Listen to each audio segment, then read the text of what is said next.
Bonjour, aujourd'hui on va laisser de côté le côté un peu magique de l'IA pour se concentrer sur quelque chose de très concret. Comment on peut faire de Gemini un véritable allié de tous les jours, un vrai couteau suisse pour décider, pour écrire, pour s'organiser plus vite, que ce soit au bureau ou à la maison. Voilà, cette phrase, elle résume absolument toute la philosophie. L'idée, ce n'est pas de déléguer à l'aveugle, mais de collaborer. C'est un dialogue permanent. On donne les instructions, l'outil fait des propositions, mais le pilote dans l'avion, ça reste nous. C'est vraiment ça la clé. Bon, alors entrons dans le vif du sujet. Pour commencer, il faut bien comprendre de quels outils on parle. Qu'est-ce qui compose cet écosystème Gemini? Alors, voici la boîte à outils qu'on a à notre disposition. D'abord, le chat Gemini classique, pour discuter, poser des questions, reformuler. Ensuite, NotebookLM, qui est un peu comme un chercheur personnel, capable de fouiller et d'analyser nos propres documents. Il y a aussi l'intégration à Workspace, qui permet d'agir directement dans Gmail, dans Docs.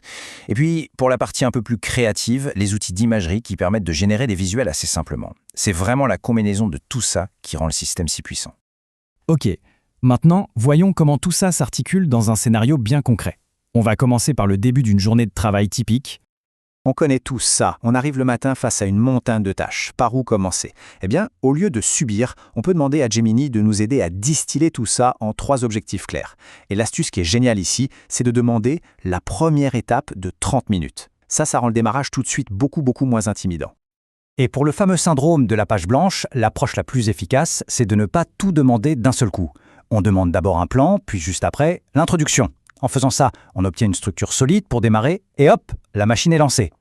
Imaginez un peu, on importe quelques articles dans NotebookLM et en quelques minutes à peine, on a une synthèse prête à l'emploi. C'est parfait pour faire une veille express. Gemini va extraire l'essentiel, il va même signaler les points qui méritent d'être vérifiés et il peut même générer un résumé audio. Idéal pour écouter ça entre 2 réunions. Allez, passons à l'après-midi. Là, on change de focus, on n'est plus dans la planification, mais vraiment dans la création et l'exécution des tâches. On a besoin d'un visuel pour un article ou une présentation.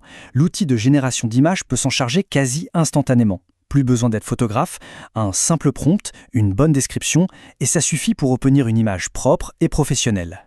En connectant Gemini à son agenda, la préparation des réunions devient vraiment plus simple. Une seule petite commande, et voilà un ordre du jour structuré, réaliste, qui garantit une réunion concise et productive. Quand il s'agit de prendre une décision, on peut aussi demander à Gemini de structurer la comparaison de manière très claire, très objective. Le secret ici, c'est de bien préciser les critères, coût, délai, risque et le format de sortie qu'on attend, comme un tableau par exemple. Et voilà le résultat, un tableau impeccable qui rend tout le processus de décision beaucoup plus serein, plus factuel. La petite recommandation à la fin, ça aide à synthétiser l'analyse pour une décision rapide. Arrive le moment de présenter ses idées. Là, le gain de temps est énorme. Gemini peut construire tout le squelette d'une présentation. On se retrouve avec une structure logique, des suggestions de contenu, des idées de visuels. Il ne reste plus qu'à ajouter sa touche personnelle. Alors, maintenant qu'on a vu le quoi, concentrons-nous un peu sur le comment, avec quelques recettes, quelques astuces prêtes à l'emprunt. Ah, le fameux email délicat. Qui n'a jamais hésité, réécrit 10 fois un message avant de l'envoyer? Eh bien, voici un prompt parfait pour ces situations. En imposant un ton calme, un focus sur les faits, on obtient une réponse professionnelle, sans le côté émotif, et vraiment centrée sur la solution. Maintenant, un point super important. Pour utiliser ces outils efficacement et en toute confiance, il suffit d'adopter quelques réflexes, une sorte d'hygiène numérique toute simple. Le point qui est absolument crucial, c'est de toujours rester maître de l'information et du résultat final.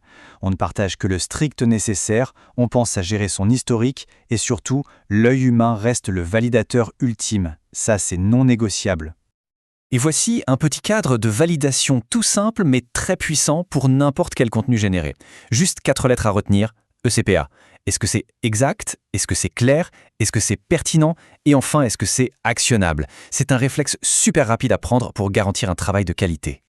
Finalement, tout l'état d'esprit peut se résumer dans cette boucle toute simple mais hyper puissante, pour travailler de manière efficace et fiable. On découpe le problème, on fait une petite demande, on la révise rapidement, et une fois qu'elle nous convient, on la valide. Et on passe à la suite. Pour conclure, la vraie question n'est pas de savoir si ces outils sont puissants. Ça, on le sait. C'est plutôt par où commencer. Comment les intégrer dans son propre rythme de travail? Et bien souvent, la meilleure approche, c'est de commencer petit, avec une seule tâche, une tâche récurrente, pour constater la valeur par soi-même.